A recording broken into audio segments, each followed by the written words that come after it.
Nika Jenisti, selamat datang di podcast Miku Aja. Kali ini kita kedatangan dua tamu spesial dari siswi SMK Muhammadiyah Kutoyinangun yang kemarin telah melaksanakan lomba kompetensi siswa di SMK Muhammadiyah Kutoyinangun. Langsung saja kita perkenalan diri untuk Mbak yang dari jurusan Teknik Sepeda Motor. Ya, perkenalkan, nama saya Anissa Latifah. Saya dari kelas 12 SMA, jurusan Teknik Sepeda Motor. Untuk kemarin, aku sempat mengikuti lomba LKS tingkat kabupaten. Ya. Untuk Mbak yang sebelah. Perkenalkan, nama saya Walida Dewaini, kelas 12 akuntansi B. Kemarin saya mengikuti lomba kompetensi siswa bidang akuntansi keuangan lembaga tingkat Kabupaten Kebumen tahun 2025. Baik, oke, boleh bisa diceritakan mulai dari persiapan atau pelaksanaannya ketika menghadapi LKS tersebut? Persiapannya ya? Iya. Untuk persiapannya sendiri, aku berlatih selama lebih dari 1 bulan. Nah, dalam 1 bulan itu aku full di bengkel TSM bersama guru-guru TSM, diajari tentang apa aja sih job-job yang akan aku lakukan di lomba tersebut.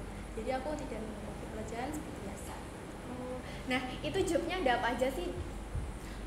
Untuk jobnya sendiri ada 3. Yang satu ada CVT, yang 2 ada penggunaan alat ukur dial bore gauge, yang ketiga ada perawatan dan troubleshooting sepeda motor. Nah, boleh minta tolong dijelaskan biar penonton juga tahu nih apa job-job apa yang barusan tadi Mbak Nisa sampaikan. Oke, untuk CVT sendiri itu ada di sepeda motor matic ya. Motor itu di CVT itu aku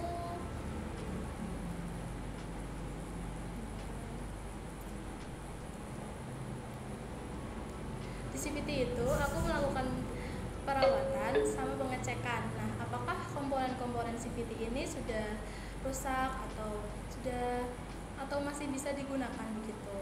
Ya. Untuk yang lain seperti penggunaan alat bore gauge ya, itu alatnya digunakan untuk mengetahui diameter dari sebuah lubang atau lebih tepatnya silinder.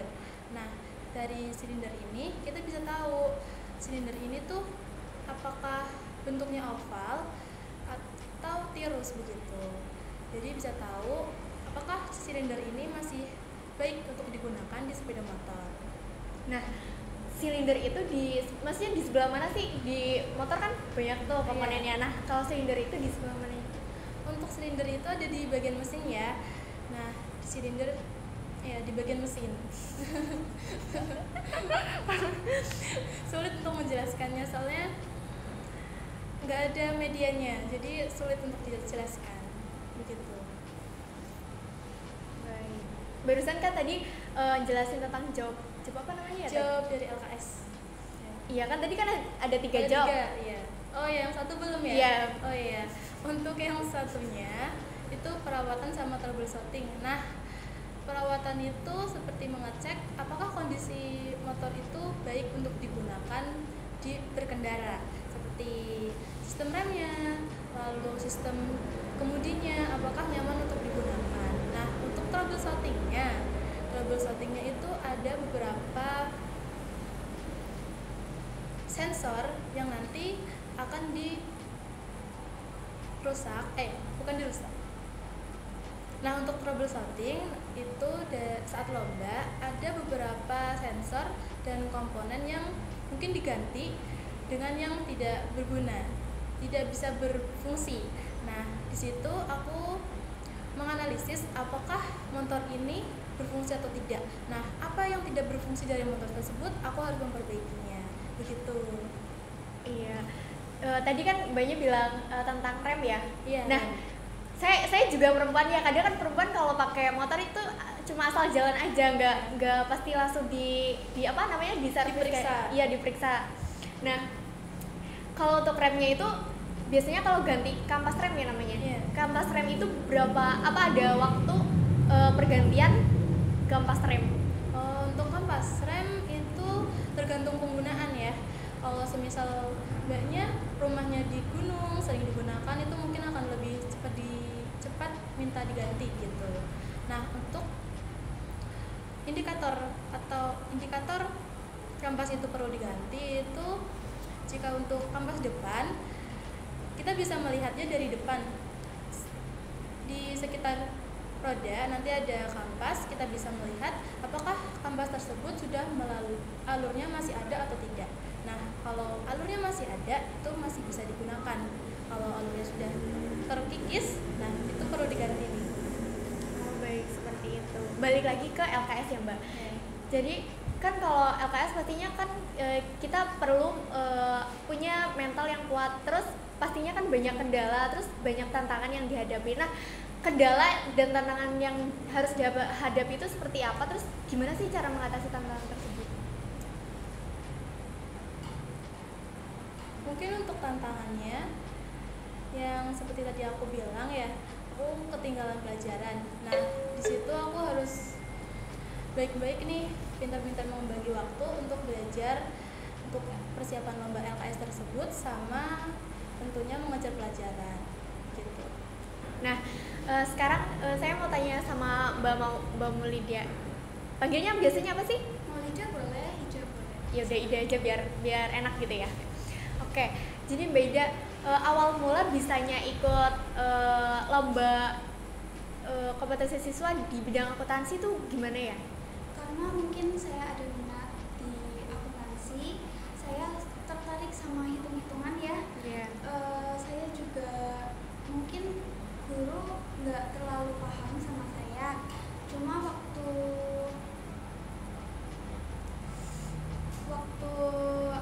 kan ada 5 anak yang ikut seleksi Iya. di sekolah. Nah, itu saya juga masih kurang menyangka kalau saya bisa ikut dipilih di 2 anak ini.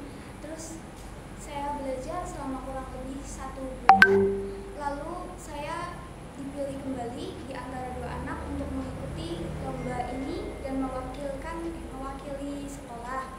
Lalu saya di situ belajar tentang banyaknya soal akuntansi setiap harinya dari pagi, siang, sore, dan tidak hanya soal akuntansi manual. Saya juga belajar soal akuntansi di komputer akuntansi ya. Jadi ada Accurate Di aplikasi ya? Iya, di aplikasi. Itu cuma Accurate apa sama Mayop aja? Enggak, cuma Accurate. Accurate aja, berarti Mayopnya enggak? Enggak. Nah, terus waktu itu kayak sistem latihannya itu seperti apa? Seperti apa kan kalau akuntansi kan kayak biasanya ngerjain PT gitu kan, terus manual dulu baru di input di aplikasi Accurate. Terus nah itu gimana? Kalau ini enggak sih, langsung saya ngerjain dari kan buka soalnya gitu ya. Aku ngerjain, oh ini di sini gini, otomatis masuknya ke yang bagian sinilah. Terus kalau untuk yang manual sebenarnya lebih santai karena soal-soalnya juga ya walaupun ada beda-bedanya sedikit, ini tetap ada persamaannya sama yang biasanya. Cuma mungkin tingkatnya lebih sedikit tinggi. Oh, oke. Menurut Mbak Maul biasanya itu apa? Soalnya susah nggak sih? Sebenarnya kalau kita sudah sering latihan itu tidak terlalu susah. Tergantung sama diri kita sendiri mau latihan atau enggak, terus semangat atau enggak untuk latihannya. Kalau udah untuk sesi pertamanya itu mengerjakan soal akuntansi manual, ada kurang lebih 30 sampai 40 soal dan 40 transaksi. iya, 40 soal 40 transaksi. Itu dalam jangka waktu kurang lebih 2 jam. Lalu untuk yang kedua Accurate. Kalau Accurate itu langsung diselesaikan sampai ke penyesuaian. Itu dalam jangka waktu juga 2 jam. Lalu nanti ada di sesi 2 manual. Sesi 2 manual adalah posting buku besar, itu waktunya 1 jam. Lalu untuk sesi 3-nya siklus akuntansi, siklus keuangan akuntansi dalam jangka waktu 2 jam juga. Iya. Nah, kalau gimana ya? Kalau kan itu dibagi 2 sesi ya. Sesi pertama itu yang manual, berarti itu hanya mengerjakan ke jurnal umum. Iya, Ya kan? jurnal khusus. jurnal umum sama jurnal khusus. Jurnal. Nah, itu kan kalau biasanya kalau akurat kan kalau udah salah sedikit kan langsung kayak datanya gitu pasti nggak bisa diulang lagi, maksudnya nggak bisa diperbaiki. Nah itu caranya gimana sih biar kayak, kan kalau akurat tuh harus teliti ya. Nah gimana sih biar teliti sama apa ya, biar ya nggak ini loh, nggak ada yang kelewat. Lebih ke dipahami dulu soalnya itu akan masuknya ke bagian yang mana. Nanti kalau sudah paham maksudnya kemana baru nanti dimasukkan. Nanti kalau ada mungkin angka atau tanda yang salah itu masih bisa dibetulkan. Cuma nanti memang kalau salah masuk nanti udah nggak bisa dibetulkan lagi atau nggak bisa dihapus. Kalau untuk mayat kan itu masih bisa, tapi kalau accurate itu nggak bisa. Jadi harus benar-benar teliti. Oke. Gimana perasaannya Mbak Nisa sama Mbak Ida sudah dipilih jadi peserta LKS untuk mewakili sekolah ya? Pastinya kan gimana ya, pastinya bangga terus senang. Nah gimana sih kayak tips-tips biar adik kelas atau teman-teman Mbak Ida sama Mbak Nisa itu bisa kayak kalian seperti itu? Intinya jangan patah semangat karena setiap usaha itu nggak bakalan mengkhianati hasil ya teman. Betul. Ya. Untuk aku mungkin cari minat dulu. Kamu minatnya kemana, ya? Jadi jangan salah jurusan. Nah, kalau udah memilih jurusan, kamu harus tekun di situ. Kamu harus memperlihatkan kalau kamu itu ada niat dan kemauan, terutama saat praktek gitu. Nah, itu pada saat lomba Mbak Nisa itu kan biasanya kalau dari teknik sepeda motor kan cowok-cowok ya. Iya. Itu waktu lombanya Mbak Nisa itu ada ceweknya apa enggak? Untuk angkatan aku kebetulan ceweknya cuma aku doang.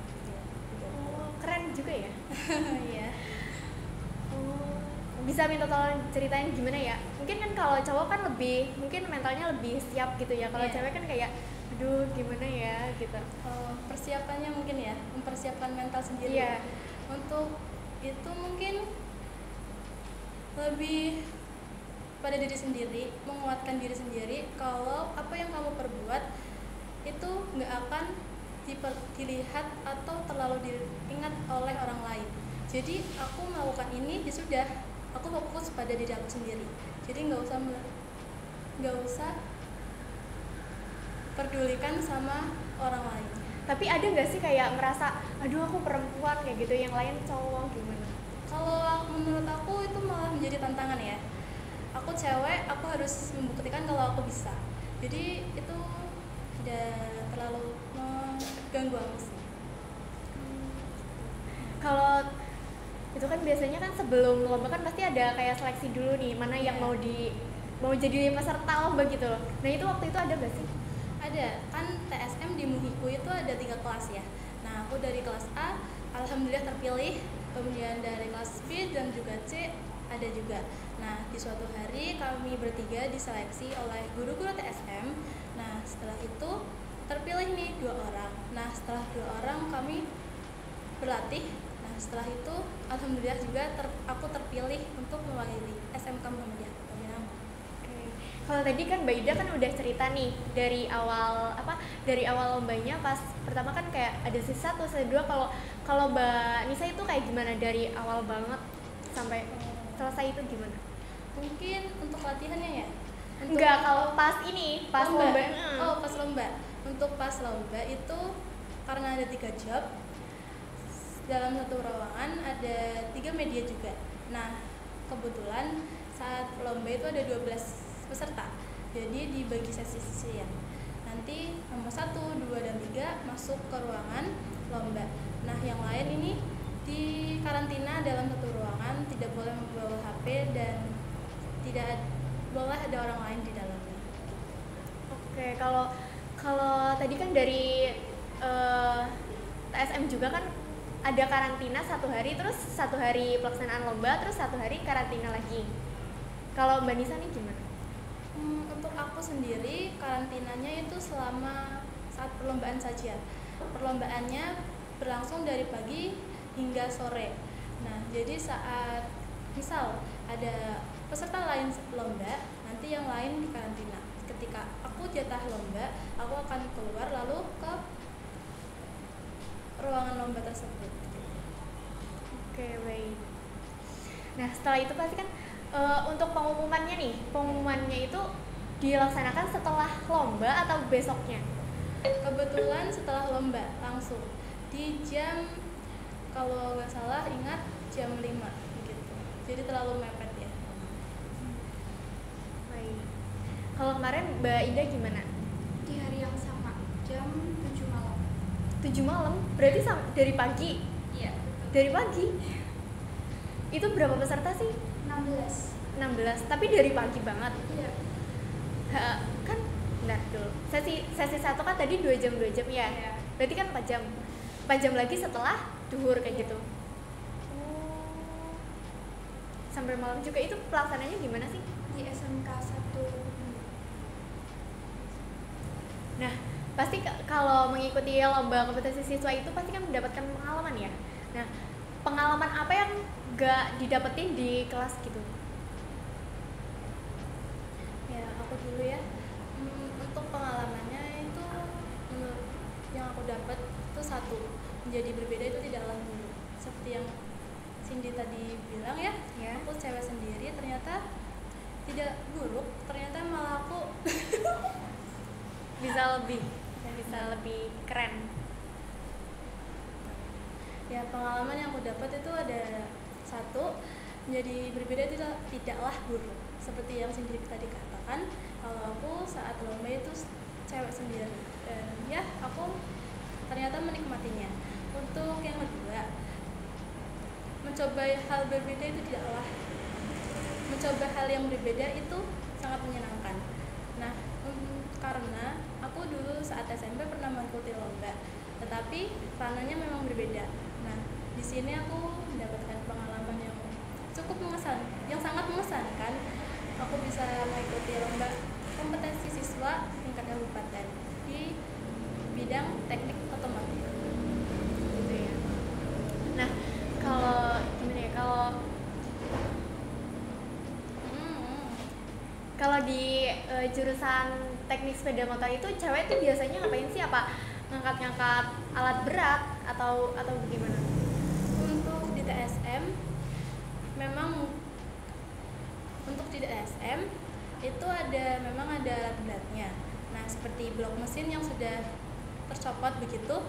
Nah, kalau cewek tidak disuruh mengangkatnya, pasti akan dibantu oleh teman cowoknya. Untuk di TSM, cowok sama cewek tidak dibedakan, tapi mungkin kalau ada alat berat seperti mesin yang tercopot, itu cewek tidak disuruh untuk mengangkat, memang itu akan dibantu oleh cowok. Nah, jikalau cowok ada job untuk membuka CVT, cowok dan cewek itu akan melakukan hal yang sama, jadi tidak dibedakan. Oke, baik, seperti itu. Kalau untuk Mbak Paulidia nih, kan akuntansi kan sering dikenal susah ya dengan angka-angkanya. Nanti kalau nggak balance gimana nih? Ini nanti kalau salah masukin jurnal gimana nih, kayak gitu. Gimana sih kayak caranya biar kita tuh tahu, oh kalau transaksi seperti ini masuknya jurnal ini, terus transaksi seperti ini maksudnya jurnal ini, seperti itu. Jadi di setiap bukti transaksi itu pasti ada tulisan entah voucher kas kecil, entah bukti kas masuk, bukti kas keluar, atau kop atas itu nama perusahaan sendiri atau nama perusahaan orang lain. Nah, kalau nama perusahaan sendiri dan faktur itu masuknya ke sales jurnal. Kalau nama perusahaan orang lain, faktur itu masuknya ke purchase jurnal. Lalu kalau ada bukti kas masuk itu masuknya ke cash receipt jurnal. Kalau bukti kas keluar itu masuknya ke cash payment jurnal. Nah, saya ini penasaran nih, kenapa Mbak Nisa sama Mbak Ida itu memilih untuk melanjutkan sekolah di SMK Muhammadiyah Kutai Nangun setelah SMP atau mungkin MTS? Karena mungkin yang saya lihat itu fasilitas yang ada di SMK Muhammadiyah Kota Binangun itu baik dan memadai. Terus bagi saya guru-gurunya juga memiliki keahlian yang menurut saya baik. Jadi murid-muridnya itu bisa menerima pelajaran dengan baik. Nah, untuk aku sendiri karena tetangga aku sempat sekolah di sini nih, katanya memiliki sekolah ini dari 5 jurusan sudah memiliki kerjasama dengan bidangnya masing-masing. Jadi aku tertarik di sekolah ini karena itu. Oke, aku penasaran juga nih. Biasanya kan kalau cewek kan ambil jurusannya akuntansi ya. Biasanya kalau cewek kan gak suka yang pegang-pegang mesin nih. Kalau di TSM kan pegang mesin. Yeah. Nah, Mbak Nisa kenapa sih Mbak Nisa itu milih jurusan di teknik sepeda motor? Aku memilih teknik sepeda motor karena aku memiliki keinginan di situ, minat, dan menurut aku itu TSM keren. Memang jurusan lain juga keren, tapi aku memiliki minat di TSM gitu. Lebih minat di TSM gitu. Iya. Kalau Mbak Ida sendiri? Kalau aku sih karena sebenarnya kakakku dulu juga sekolah di sini dan ambil jurusan akuntansi. Iya. Lulusan tahun berapa? Tahun 2015. Sudah lama juga ya? Iya. Jadi niatku emang biar bisa ada yang ngajarin juga di rumah. Itu. Ya. Oh ya, lupa nih. Gimana sih pesan dan kesan kalian? Kan kalian udah ikut lomba LKS nih, berarti kan kayak udah pernah ikut lomba LKS, juga udah pernah menang. Berarti kan kalian itu kayak bintang di SMK Muhammadiyah Kota Binangun. Nah, apa pesan dan kesan kalian selama mengikuti lomba tersebut? Terus apa ya pesan buat adik-adik kalian biar mau untuk lebih semangat lagi belajarnya untuk bisa ikut lomba tersebut? Intinya sama kayak tadi, jangan patah semangat. Terus juga jangan takut keluar dari zona nyaman. Karena kalau kalian takut keluar dari zona nyaman, kalian itu bisa nge-stuck di situ aja dan nggak ada perkembangan sama sekali. Ya, jadi kayak kemampuan kita cuma di situ aja ya, nggak ada. Bisa. Dari Mbak Nisa? Ya, mungkin sama dengan Kak Ida, kalian jangan takut untuk keluar dari zona nyaman. Karena dengan kalian mengasah skill kalian di sekolah, ini akan bisa menjadi sebuah jembatan untuk kalian ke depannya gitu. Oke. Baik, keren-keren sekali ya kalian berdua. Terima kasih. Oke, baik. Sepertinya obrolan kita kali ini cukup sampai di sini dulu aja. Nanti kita lanjutkan di belakang ya. Terima kasih Mbak Nisa, terima kasih Mbak Ida atas waktunya. Nah, itu dia obrolan asik kita dengan sang juara SMK Muhammadiyah Kota Binangun. Nah, semoga apa yang beliau sampaikan bisa bermanfaat bagi kalian dan menginspirasi kalian untuk terus semangat belajar dan menjadi generasi muda yang lebih maju. Baik, ubur-ubur ikan lele. Sampai jumpa, Le. Wassalamualaikum warahmatullahi wabarakatuh.